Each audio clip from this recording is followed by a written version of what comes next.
जय हिंद friends, welcome back to Horizon channel. तो आज का वीडियो लेके आऊँ मैं एसीसी एंट्रेंस एग्जामिनेशन जो 1 to 7 होने वाली है उसके रिगार्डिंग। तो जैसा कि आप सब्जेक्ट देख के समझ चुके होंगे, मैं बात करने वाला हूँ पैटर्न चेंज के ऊपर। देखिए, ये लेटर काफ़ी ज़्यादा वायरल हो रहा है कैंडिडेट्स के अंदर कि सर क्या चेंज हुए हैं, क्या ये फेक न्यूज़ है कि क्या अपडेट है। तो पहले मैं आपकी फ़ेक न्यूज़ वाली बात के ऊपर थोड़ा सा क्लेरिफिकेशन देना चाहूँगा। देखिए, इसके अंदर डेट्स वगैरह मेंशन है, यहाँ पे लेटर नंबर मेंशन है, कौन से कहाँ से ब्रांच से ये निकली है, सारी कुछ चीज़ें यहाँ पे मेंशन करी हुई हैं। बट जो आपकी बात है फेक है कि नहीं है, देखिए इसका क्लेरिफिकेशन मैं आपको तभी प्रोवाइड कर पाऊँगा जब इसका कवरिंग लेटर हम देख सकते हैं। और अभी तक ये कवरिंग लेटर के साथ नहीं आई है, बट फिर भी इसके ऊपर डेट्स वगैरह लिखे हैं और लेटर नंबर लिखे हुए हैं, तो आप मान के चलिए कि सिलेबस चेंज हो गया है। अगर आप मान के चलते हैं तो उसमें आपका फ़ायदा है, क्योंकि ये एक प्रपोज़ल था और प्रपोज़ल का कंफर्मेशन का लेटर क्योंकि बहुत सारे कैंडिडेट्स दे रहे हैं, और मैं सिर्फ एक ही लेटर और सिर्फ यही पेजेस देख रहा हूँ मैं वायरल होते हुए, और कहीं से मेरे को फ्रेश डिटेल्स या डॉक्यूमेंट्स अभी तक नहीं मिले हैं। तो अगर एडीजी ब्रांच से मेरे को इसके रिगार्डिंग कोई डिटेल मिलता है तो मैं डेफिनेटली उसके लिए आपके पास वीडियो अपलोड करूँगा, या फिर मैं अपने टेलीग्राम चैनल पे इसका जो ओरिजिनल लेटर है वो मैं पक्का सर्कुलेट करूँगा, जहाँ से कि आप देख के आप भी क्लियर हो सकते हैं। बिकॉज़ ये काफ़ी कन्फ्यूजिंग होता है किसी भी कैंडिडेट के लिए तैयारी के लिए, क्योंकि अगर उनका सिलेबस ही क्लियर नहीं है तो वो क्या ही पढ़ेंगे। तो मैं आपको बस यही बताना चाहूँगा, अभी आप ट्रस्ट करो कि आपका सिलेबस फ़िलहाल यही है। इसके रिगार्डिंग जो भी कंफर्मेशन होगी वो आपको दे दूँगा मैं। अभी ट्रस्ट करने से आपके फ़ायदे क्या हैं बता रहा हूँ मैं। देखो, सिलेबस जो चेंज हुआ है उसमें बस एक मेजर चेंज यही है कि आईसी का जो सब्जेक्टिव पोर्शन था, मतलब पेपर 2 जो था वो आपका हट चुका है। बाद बाकी सिलेबस सेम है, साथ में नेगेटिव मार्किंग जुड़ चुकी है। एक डिसएडवांटेज ये भी है कि नेगेटिव मार्किंग जुड़ चुकी है। तो बस डिसएडवांटेज 2 ही हैं यहाँ पे। एक डिसएडवांटेज है, एक एडवांटेज है। एडवांटेज ये है कि आईसी का जो पेपर 2 था वो हट गया है। डिसएडवांटेज है कि भाई आपके मार्क्स अभी डिड्यूस होंगे अगर गलत आंसर आपने दिया तो। कितने मार्क्स डिड्यूस होंगे? 0.50। चलिए फिर मैं थोड़ा सा डिस्कस कर लेता हूँ आपके सब्जेक्ट के ऊपर, और तैयारी की जो भी स्ट्रैटेजी होगी उस पर डिस्कस कर लेते हैं। देखिए, मैं जब पहले भी वीडियोस मैंने अपलोड करे हैं एसीसी 1 to 7 वाले कैंडिडेट्स के लिए, तो उनको मैंने यही सजेस्ट किया कि आप ऑब्जेक्टिव पे जोर दीजिए। ऑब्जेक्टिव ज़्यादा इंपॉर्टेंट है एसीसी के एग्ज़ाम को कम टाइम में क्लियर करने के लिए। अगर आप सब्जेक्टिव पढ़ते हैं तो मुश्किलात हैं आपके लिए।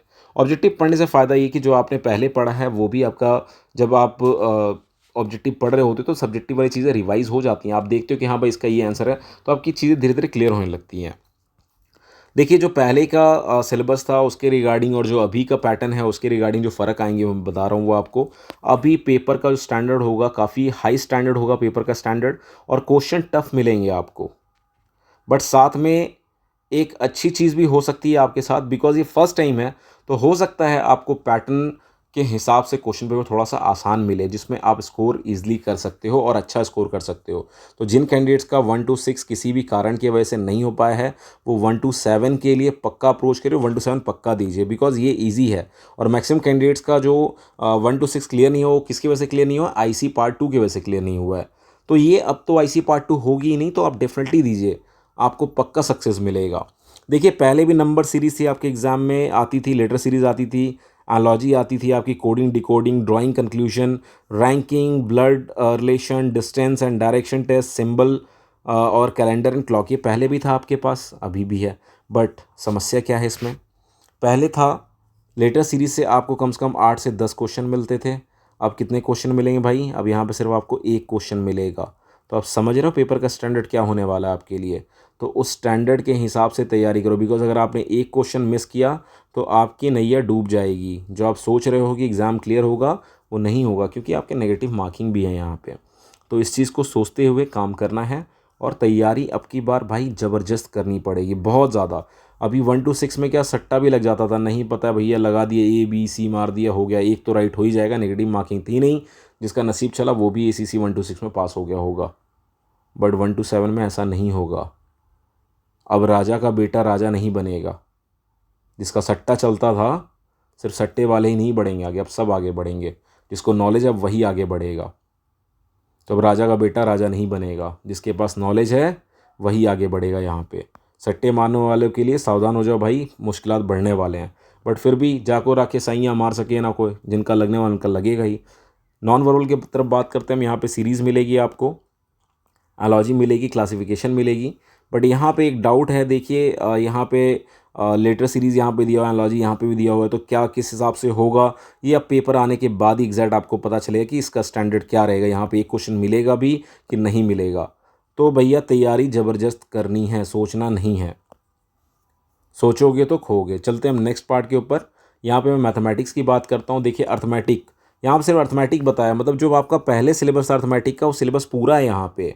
पहले आप अर्थमेटिक के जो क्वेश्चन करते थे 10 से 12 क्वेश्चन आपको मिलते थे एग्जाम में, अब कितने क्वेश्चन मिलेंगे भाई? खाली 5। 5 में भी नेगेटिव मार्किंग है, तैयारी और ज़बरदस्त करनी पड़ेगी। अलजेब्रा की बात करूँ मैं, यहाँ पे क्वेश्चन मिलेंगे 5, पहले मिलते थे 10 से 12, ये भी हो गए बंटाधार। मेंसुरेशन सेम, सब में वही कंडीशन चल रहा है, यहाँ पे देखते जाइए आप। टोटल कितने क्वेश्चन कर दिए? 25। पहले करते थे आप कितने क्वेश्चन? पहले 50 क्वेश्चन करते थे। मार्क्स में चेंजेस नहीं है, मार्क्स आज भी 2 नंबर हैं, बट तैयारी करनी पड़ेगी। ज्योमेट्री, यहाँ पे स्टैटिक्स एंड प्रोबेबिलिटी जोड़ दी गई है, स्टैटिक्स एक जोड़ दिया गया। पहले स्टैटिक्स का उतना ज़्यादा रोल नहीं था, स्टैटिक्स से 1-2 क्वेश्चन हार्डली आते थे, बट अभी आपको 2 क्वेश्चन मिलेंगे, तो स्टैटिक्स भी पढ़ना पड़ेगा आपको।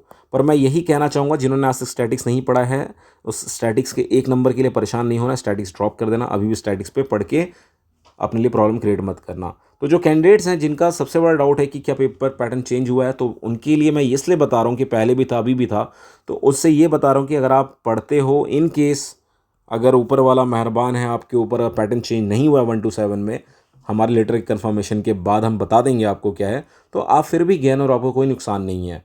बस आप क्या नहीं पढ़ रहे हो अभी, बस एक आप सब्जेक्टिव नहीं पढ़ रहे हो, बाकी सारी चीज़ आप वही पढ़ रहे हैं।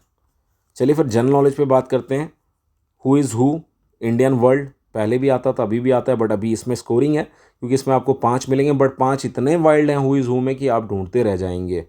आर्म फोर्सेस रिलेटेड आपको कहाँ से क्वेश्चन देगा, कोई भी गारंटी नहीं है, बट इसमें जो बेसिक क्वेश्चंस आते थे वो क्वेश्चन आते थे आपके मिलिट्री एक्सरसाइजेस के ऊपर, क्वेश्चंस आते थे आपके वेपन्स के ऊपर आते, तो आज भी उसी पे बनेगा, बट अब किस हिसाब से देने वाला है वो पेपर के क्वेश्चन को देख के समझ में आएगा क्या स्टैंडर्ड रख रही है। स्पोर्ट्स से देखिए आपको 12-13 क्वेश्चन मिलते थे, अब कितने मिलेंगे भाई? सिर्फ 5। तो मुश्किल है, तैयारी अच्छी करनी पड़ेगी, काफ़ी अच्छी करनी पड़ेगी। मतलब एक भी ऐसा पोर्शन नहीं है कि जो आप ड्रॉप कर दे, पहले आप ड्रॉप करके भी आपका काम चल जाता था, बट अब आप पोर्शन अब ड्रॉप नहीं कर सकते, अब ज़्यादा पढ़ना पड़ेगा आपको, नहीं तो मुश्किलात बढ़ेंगी। Art, culture and literature, books के बारे में, डांस स्टाइल के बारे में, वहाँ क्या फंक्शन के बारे में, ये हो गए कितने? 5 नंबर के हो गए। तो पूरे भाई जितने 29 स्टेट हैं सारों के बारे में पढ़ना पड़ेगा आपको। नेशनल एंड इंटरनेशनल अफेयर्स, देखिए कहीं से भी क्वेश्चन देगा, 5 क्वेश्चन, तो भाई थोड़ा सा टफ होने वाला है। बट मैं एक वीडियो लेके आऊँ जिसमें एनालाइज करके मैं बताऊंगा आपको कि लास्ट के 3 महीने में आप क्या पढ़ सकते हो जो कि आपको हेल्पफुल हो, जिसमें आपको ज़्यादा टाइम ना देना पड़े और इजीली आप एग्ज़ाम क्लियर कर सको। चलिए स्पॉटिंग एरर्स, पहले स्पॉटिंग एरर्स थे, रीअरेंज हटा दिया भाई, अभी स्पॉटिंग एरर्स डाल दिया है, बट स्पॉटिंग एरर्स में भी आपके टेंस और वॉइस का इस्तेमाल है, तो पढ़ना वही पड़ेगा आपको। डायरेक्ट एंड डायरेक्ट पहले 10 नंबर का मिलता था, 10 क्वेश्चन मिलते थे, 5 मिलेंगे आपको। फ़र्क आ गया इसमें, पहले वो 1 नंबर के होते थे, अब 2 नंबर के होंगे। तो डायरेक्ट एंड डायरेक्ट पहले भी था, आज भी डायरेक्ट एंड डायरेक्ट है आपके पास। सिनोनिम एंटोनिम्स पहले 10 नंबर के मिलते थे, 10 क्वेश्चन मिलते थे, आज 5 मिलते हैं, बट नंबर वही है आपका, इसमें मिलेंगे आपको total 10 number. Idiom and phrases same 10 के आते थे, अभी 5 क्वेश्चन आ रहे हैं, बट वो बराबर इक्विवेलेंट 10 के। कॉम्प्रिहेंशन पैसेज ये थोड़ा ज़्यादा का था, ये करीब करीब आपके 30 नंबर के आसपास का था आपकी पेपर 2 में, बट अब मिलेंगे आपको कितने? 5 क्वेश्चन मिलेंगे सिर्फ 10 नंबर के। तो ये नुकसान होते जा रहा है, तो इनको देखना है कि आप तैयारी कैसे कर सकते हो कि आगे निकल पाओ। देखिए जनरल साइंस की बात करूँ मैं यहाँ पे, तो physics, chemistry, biology, computer science पहले कहाँ आता था आपके? कंप्यूटर साइंस पहले आपके सीजेट के एग्जाम में आता था, अब यहाँ डाल दिया उठा के आपको। इन्वायरमेंटल साइंस पहले कहाँ आता था? ये सीजेट में भी आता था और इनमें भी डालते थे, चलिए बराबर ही है, बट यहाँ पे क्वेश्चन क्या कर दिए? यहाँ पे 50 मार्क्स से कर दिए, पहले कितना था? ये पहले 100 मार्क्स का था, तो नंबर निकालना आसान था। और आप लोगों को पता है कि क्वेश्चन कहाँ से देता है, इसमें कोई गारंटी नहीं है, बिकॉज ये जो आपकी ACT की पेपर होती थी सबसे ज़्यादा टफेस्ट पेपर होती थी। चलते हैं हम नेक्स्ट ह्यूमैनिटीज़ के ऊपर। ह्यूमैनिटीज़ में history, geography, polity, economy same है। नेशनल इंटरनेशनल ऑर्गेनाइजेशन ये आपकी फ़ायदेमंद चीज़ कर दी, यहाँ पे 5 क्वेश्चन इससे देंगे, बट अभी आपको हर एक चीज़ पढ़ना पड़ेगा कि किसका इंटरनेशनल जो ऑर्गेनाइजेशन है उनका हेडक्वार्टर्स कहाँ पे है, क्या है, कब इस्टेब्लिश होते हैं, सारी कुछ चीज़ें मतलब फुल डिटेल में पढ़नी पड़ेगी। सोच रहे हो लोड कितना बढ़ने वाला है, तो उस लोड के बढ़ते हुए के हिसाब से तैयारी करनी है अभी। तो यहाँ पे आपके 6 के 6 पार्ट ख़त्म हो रहे हैं, जो कि हर एक पार्ट आपका 50-50 का है। तो आपके टोटल हो गया यहाँ पे 300 नंबर। 300 में आपने परफॉर्म करना है, 300 में आपने परफॉर्म करना है। साथ में नेगेटिव मार्किंग है 0.25, मतलब 0.50 इज इक्वल टू 0.25। इस तैयारी के लिए जो अब मेन सजेशन मैं देना चाहूँगा उसके लिए ये है कि आप एमसीक्यू पे जोड़ दीजिए। हमने अभी काफ़ी ज़्यादा अपडेट्स किया है, वन लाइनर के ऊपर सबसे ज़्यादा अपडेट रहा है हमारा, तो वन लाइनर पढ़िए, वही आपका बेड़ा पार कर सकता है, अदरवाइज़ तो मुश्किल है। बाकी सिलेबस में मेजर जो चेंजेस हैं, बट मैंने बता दी थी जो पहले थी, आईसी की चेंजेस है, अदरवाइज सारी कुछ चीज़ें बराबर हैं। एक नेगेटिव मार्किंग साथ में और इंक्लूडेड है। तो अगर आप चाहते हो नोट्स परचेस करना तो इस नंबर पर कॉन्टैक्ट कर सकते हो। यहाँ पे जो भी डिटेल्स हैं नोट्स की हम प्रोवाइड कर देंगे आपको, और आप अच्छे से आराम से तैयारी कर सकते हैं। So once again, if you like this video please like, subscribe my channel. Thanks for watching my video. जय हिंद।